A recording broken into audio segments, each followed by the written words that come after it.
שלום, היום אני אראה לכם איך להתקין GTA San Andreas ברשת.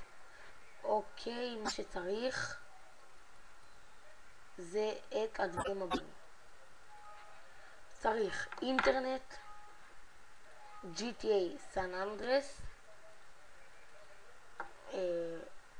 צריך גם GTA San Andreas, וזהו. נכנסים לאינטרנט,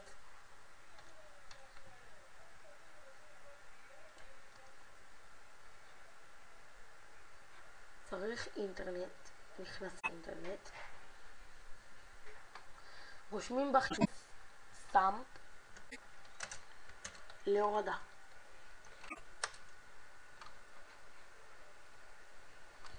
נכנסים לאתר הראשון שאני אשים לכם גם קישור, Download Samp San Andreas Multiplayer Mod for Grand Tulip.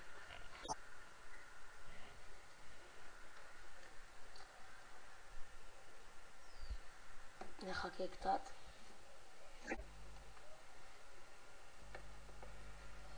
גם בסרטון הבא שלי אני אראה לכם איך לשחק, איפה תמצאו תחנת מטוסים, איפה לעשות עסקאות וכל מיני. בינתיים אני אעצור את הסרטון שזה יתעיין והכל. הנה זה האתר, שם קישור בסרטון. לוחצים על דאונלוד, יש לכם פה 4 אופציות, בוחרים בשנייה, מורידים ושומרים, או לא משנה מה, פותחים את זה. זה האייקון שיצא לכם, נכנסים. פה זה הסרברים שיש לי של ישראל, נגיד זה סרבר. פה זה מראה לי את השחקנים שלו, כמה שחקנים יש בסרבר.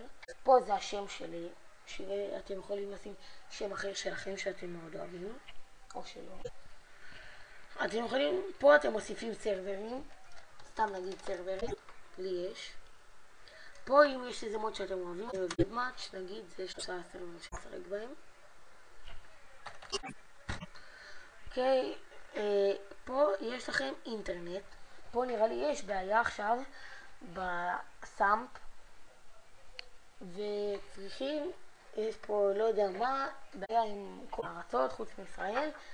פה אמור להיות לכם כמו בפייבורייט, אמור לצאת לכם האופציה הראשונה, כמו שיש לכם פייבורייט, ויש לכם אחר כך את כל הסרברים, אותו דבר יהיה לכם ככה, גם פה. וזהו, שמחתי לעזור. אם אתם צריכים עוד עזרה במשהו, אתם יכולים לרשום לי בתגובות, ואני אשמח לעזור לכם.